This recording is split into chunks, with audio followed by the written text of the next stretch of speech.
오늘 아침 전북권 주요 뉴스입니다. 고준희 양이 친아버지 학대로 숨진 지 1년 만에 항소심이 마무리됐습니다. 법원은 중형을 선고하며 부모죄를 다시 한번 꾸짖었습니다. 김승환 교육감은 자사고 폐지는 자신의 권한이라며 10년사에서 다시 한번 자사고 폐지를 강조해 파장을 예고했습니다. 수소차 산업이 차세대 성장 동력으로 주목받고 있습니다. 수소버스 생산 거점인 전북의 선점 노력에 관심이 쏠리고 있습니다. 전라북도 지역은 오늘 아침 기온이 영하 10도 안팎으로 떨어지고 바람도 강해 맹추위가 기승을 부리겠습니다. 여러분 안녕하십니까? 전주 MBC 뉴스투데이입니다. 고준희 양이 군산의 한 야산에서 시신으로 발견된 지 1년이 조금 넘었습니다. 친아버지와 동거녀의 학대가 원인이었는데요. 항소심에서 법원은 중형을 선고한 원심을 유지하며 이들의 죄를 다시 한번 꾸짖었습니다. 박연선 기자입니다. 2017년 12월 실종된 줄 알았던 5살 고준희 양은 싸늘한 주검으로 발견됐습니다. 병을 앓던 준희 양을 방치하고 폭행해 숨지게 한 사람은 다름 아닌 친아버지였습니다. 친부와 동거녀는 학대 정황이 드러날까 두려워 시신을 유기하기까지 했습니다. 아버지로서 미안하시진 않으세요? 한 말씀만 해주세요. 1심 법원은 어린 생명을 무참히 짓밟은 반인륜적 범죄에 경종을 울려야 한다며 준희 양 친아버지에게 징역 20년, 동거녀 이 씨에게는 징역 10년을 선고했습니다. 이들의 선택은 진정한 속죄도 반성도 아닌 항소였지만 법원은 다시 한번 이들에게 철퇴를 내렸습니다. 광주고법은 피고인이 범행을 은폐하려 실종 신고를 한 죄책이 무겁다며 항소를 기각했습니다. 또 아직까지 서로 책임을 전가하는 것은 진정으로 반성한다고 보기 어렵다고 판시했습니다. 어린 생명을 짓밟은 반인륜적인 범죄에도 마지막까지 반성하지 못한 부모의 모습은 주위를 더욱 안타깝게 하고 있습니다. MBC 뉴스 박연선입니다. 어제 단행된 청와대 인사에서 전북 출신 수석급 2명이 교체됐습니다. 얼마 전 차관 인사에서도 전북 출신들이 4명이나 물러났는데요. 전북 홀대를 의심할 정도로 문재인 정부에서 유독 도내 출신 교체가 잦아 출범 초기에 비해 절반 가까이 줄었습니다. 강동혁 기자입니다. 전북 출신인 한병도 정무수석과 윤영찬 국민소통수석이 청와대 인사로 물러났습니다. 한병도 수석은 전남 출신인 강기정 의원과 맞교체됐습니다. 문재인 정부 3년 차인 올해 들어 청와대 전북 출신 수석급이 단 한 명도 없고 8명에 달하던 비서관급도 3명으로 줄었습니다. 많을 때 13명이던 정부부처 차관급도 계속된 교체로 절반도 안 되는 6명만 남았고 공공기관장도 7명에서 5명으로 줄었습니다. 그나마 국무조정실장과 중앙선거관리위원회 위원 발탁으로 장관급만 2명 늘었습니다. 이로써 문재인 정부에서 한때 35명이던 전북 출신 장차관급과 청와대 수석 비서관급, 공공기관장은 이제 19명에 불과합니다. 고정 주요 현안들, 국가의 예산 이런 많은 부분들이 정부의 또는 정치권의 어떤 협조와 지원이 필요한 부분입니다. 그래서 그런 부분에 있어서 도정에는 많은 어려움이 있을 수 있습니다. 절대수가 줄어든 것도 문제지만 형평성은 더 심각합니다. 지난달 차관급 인사에서 전북 출신 4명을 교체하면서 광주 전남권에서 4명을 새로 임명했습니다. 정부나 중앙에서는 호남 출신으로 분류하지만 속내를 보면 전북 출신은 계속 줄었고 광주 전남은 계속 늘고 있습니다. 전북 출신 인사에 대한 홀대 문제가 다시 제기되고 있습니다. 전북 출신 인사들이 차별받지 않고 정부 요직에 들어갈 수 있도록 정치권에서 더 각별한 노력을. 문재인 정부 출범의 주역을 자부하는 도민들은 전북은 따로 챙기겠다는 대통령의 약속을 잊지 않고 있습니다. MBC 뉴스 강동엽입니다. 인구 늘리기 정책이 본격적으로 추진됩니다. 전라북도는 은퇴자의 귀촌을 돕는 제2고향 만들기와 전북을 다녀가는 체류 인구를 각종 정책에 반영하기로 하는 등 인구 정책 종합 대책을 2022년까지 추진하기로 했습니다. 현재 전라북도의 인구는 183만 6천 명으로 2011년 이후 7년 연속 줄어들고 있습니다. 김승환 교육감이 신년사를 통해 다시 한번 자사고 폐지를 강조했습니다. 또 고교 무상교육에는 선도적 역할을 하고 교권 침해에도 강력히 대응하겠다고 밝혔습니다. 송인호 기자입니다.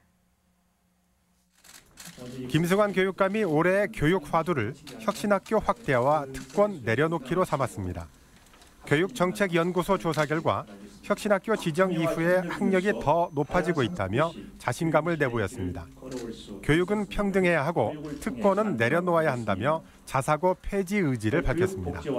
자사고 재지정은 전적으로 교육감 권한이며 교육부 기준인 70점에서 전북만 유일하게 80점으로 올린 점도 문제되지 않는다고 밝혔습니다. 자사고 재지정권 역시 시도교육청 교육감에게 있습니다. 문제를 삼으면 그것은 교육부와 전북교육청 사이에 전면전이 일어나게 되겠죠. 의무 교육 확대 의사도 밝혔습니다. 올해부터 모든 신입생에게 교복비를 지원하고 고교 입학금과 학교 운영비도 전액 지원하기로 했습니다. 그동안 문제가 되었던 교권 침해에도 강력히 대처하기로 했습니다. 교사를 상대로 한 폭력에 대해서는 피해 교사의 동의가 없더라도 도교육청이 직접 형사 고발을 포함해 엄중 대응하겠습니다. 교육 자체에 대해서는 교육부의 의지와 철학이 의심스럽고 내년 총선 결과에 따라서 유동적이지만 유초 중등교육의 지방분권 특별법 제정을 임기 내에 추진하겠다고 밝혔습니다. MBC 뉴스 송윤호입니다. 남북 청소년 탁구대회가 이달 말 중국 곤명에서 열립니다. 남북한 교류 차원에서 열리는 대회로 합동훈련을 앞둔 선수들은 한파 속에서도 구슬땀을 흘리고 있습니다. 임홍진 기자입니다. 익산 216 탁구팀 선수들이 혹한도 아랑곳하지 않고 실전 연습에 집중하며 비지땀을 흘립니다. 방학 기간 내내 하루 7시간 강도 높은 훈련을 하는 것은 이달 하순 중국에서 열리는 북한 팀과의 합동훈련과 친선 경기를 앞두고 있기 때문입니다. 시스템 훈련 및 실전 훈련을 더 적극적으로 해서 그 선수들과 재미있는 연습 경기와 훈련을 같이 하려고 노력하고 있습니다. 남북체육교류협회가 북한 청소년 팀과의 교류를 추진한 결과에 따른 것입니다. 우리 선수들은 중국 운남성 곤명시에서 이달 23일부터 열흘간 훈련과 대회를 치릅니다. 216 선수와 코칭 스태프 9명, 남자 선수 9명 등 총 18명이 참가하는데 북한 선수들과의 첫 경기인 만큼 기대가 큽니다. 저희도 많이 긴장도 되고 하는데 그래도 가서 배우는 것도 많을 것 같고 열심히 하고 올 것 같아요. 또 남북 화해와 협력 분위기가 점차 고조되고 있어 학생들의 바람과 각오도 각별할 수밖에 없습니다. 남북한이랑 하는 경기를 많이 봐서 저도 가서 이제 북한이랑 하면 제 실력을 마음껏 뽐내고 싶습니다. 익산시는 이번 교류를 기반으로 오는 5월 익산에서 열리는 전국 소년체전에 북한 청소년 선수들을 초청한다는 계획입니다. 지난해 전국체전에 북한 선수단 출전이 무산된 아쉬움을 떨치고 이번 행사가 남북한 경제협력의 발판이 될지에도 시선이 쏠리고 있습니다. MBC 뉴스 임홍진입니다. 유진섭 정읍시장이 동학 관련 논의를 위해 이달 말 방북합니다. 유 시장은 어제 신년 기자회견에서 오는 20일 북한을 방문해 전봉준 장군 동상 공동 건립과 공동 학술대회 등 교류 사업을 논의할 계획이라고 밝혔습니다. 정읍 씨는 남북 상황에 따라 방북 일정이 변동될 수 있지만 동학 국가기념일이 제정된 만큼 남북 교류의 계기가 되길 희망한다고 밝혔습니다.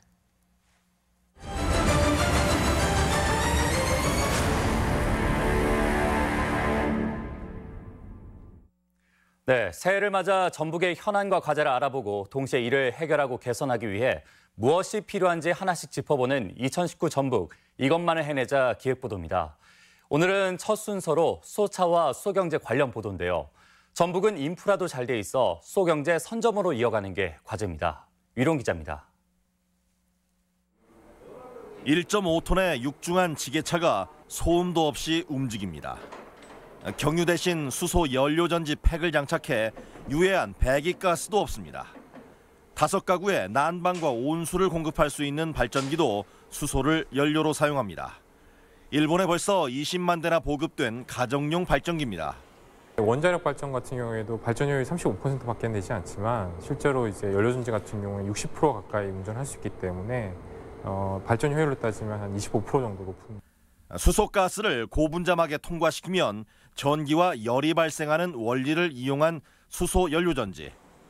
경유 가격의 70%에 불과하고 한 번 충전에 600km나 달릴 수 있어 승용차보다는 육중한 화물차나 버스, 건설, 농기계에 유리합니다. 정부는 올해 자동차 산업 선진화를 위해 수소차 4,000대를 보급할 계획인데 전라북도는 상용차 생산 거점인데다 연구에서부터 수소 생산, 완제품까지 인프라가 고르게 갖춰져 막대한 혜택이 기대됩니다.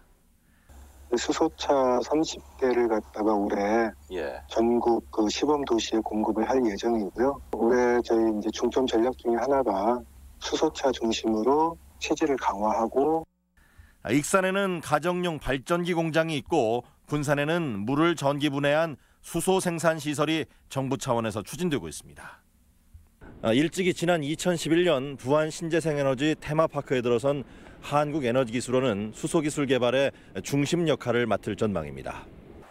서울과 울산이 수소버스 시범 운행에 착수한 가운데 전라북도 역시 발빠르게 수소경제로의 전환을 준비 중입니다.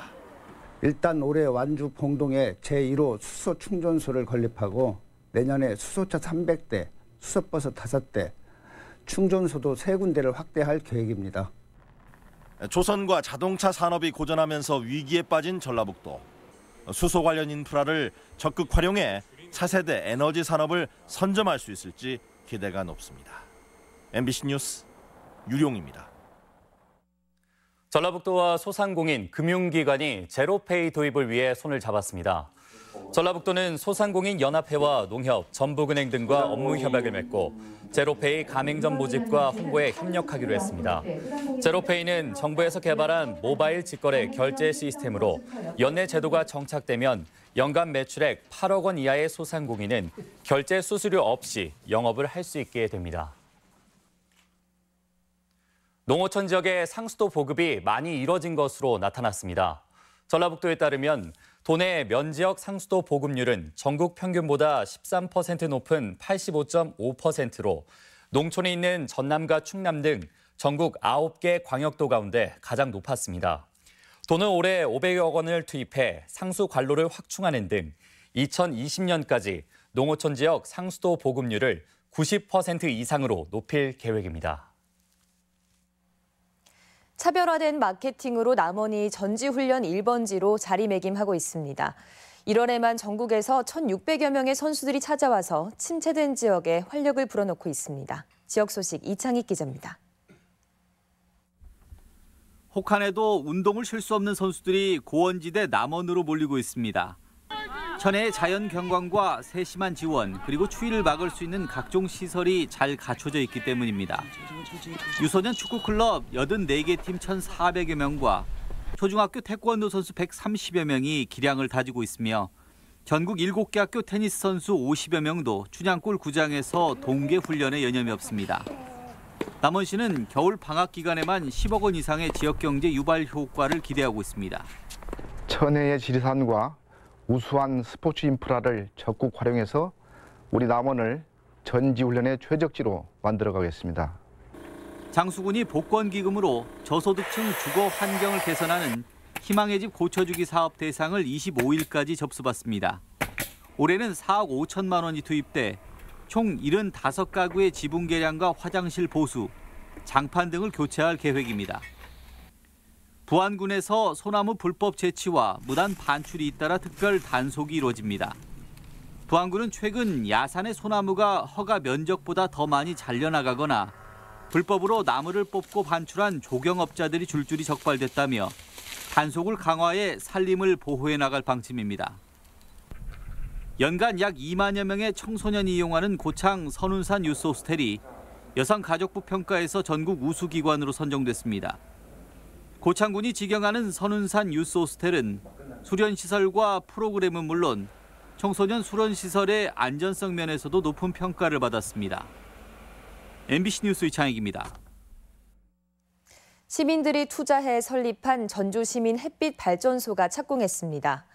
전주 시민 햇빛발전소는 전주시가 저렴하게 임대한 효자 배수지에 시민 124명이 1억 5천만 원을 출자한 100kW 규모의 태양광 발전소로 다음 달 완공됩니다. 전주시는 화석연료 사용을 줄이기 위한 에너지 자립운동을 추진하고 있으며 조만간 2호 시민발전소도 추진할 계획입니다.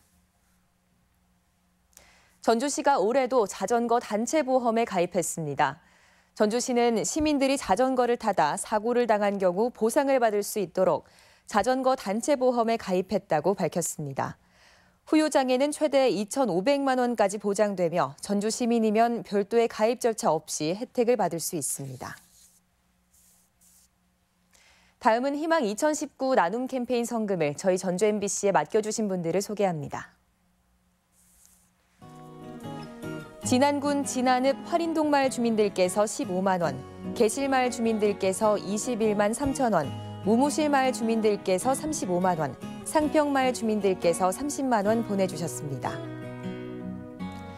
진안군 진안읍 중평마을 주민들께서 31만 2천 원, 하평마을 주민들께서 20만 원, 김제시 황산면 진천마을 주민들께서 25만 원, 중목마을 주민들께서 15만 2천 원 보내주셨습니다. 김제시 황산면 야은마을 주민들께서 7만 6천 원, 마산마을 주민들께서 33만 원, 용동 용호마을 주민들께서 21만 8천 원, 봉남면 성덕마을 주민들께서 22만 원 보내주셨습니다.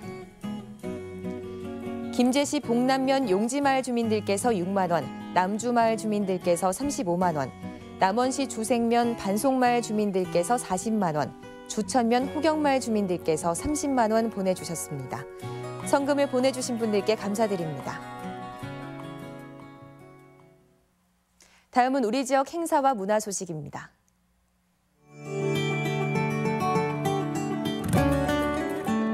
뮤지컬 수컴퍼니가 오늘부터 27일까지 우진문화공간에서 김광석 헌정 뮤지컬을 공연합니다. 사회적 기업 마당은 내일 전주 한옥마을 내 카페 공간 봄에서 모던 포크 기타 듀오 이상한 계절의 초청 공연을 선보입니다.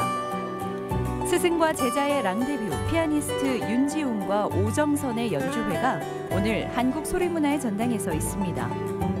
김은 작가의 첫 번째 개인 전시회가 오늘까지 우진문화공간에서 마련됩니다. 군산 어린이 공연장에서는 오늘 한국과 멕시코 합작 애니메이션 정글 히어로를 무료 상영합니다. 고창군이 전봉준 장군 탄생 163주년을 맞아 내일 고창 문화의 전당에서 기념 행사를 갖습니다. 김제시는 내일 시청 앞 주차장에서 공무원과 시민이 참여하는 사랑의 헌혈 운동을 실시합니다. 진안군 보건소는 오는 17일까지 군민을 대상으로 진안고원 바른몸 치유 캠프 참여자를 모집합니다. 전북 발달장애인 훈련센터는 발달장애인의 취업을 지원하기 위해 직업훈련생을 모집합니다. 제2회 혼불 문학상 수상작 감상문 공모전이 3월 31일까지 원고를 접수받습니다.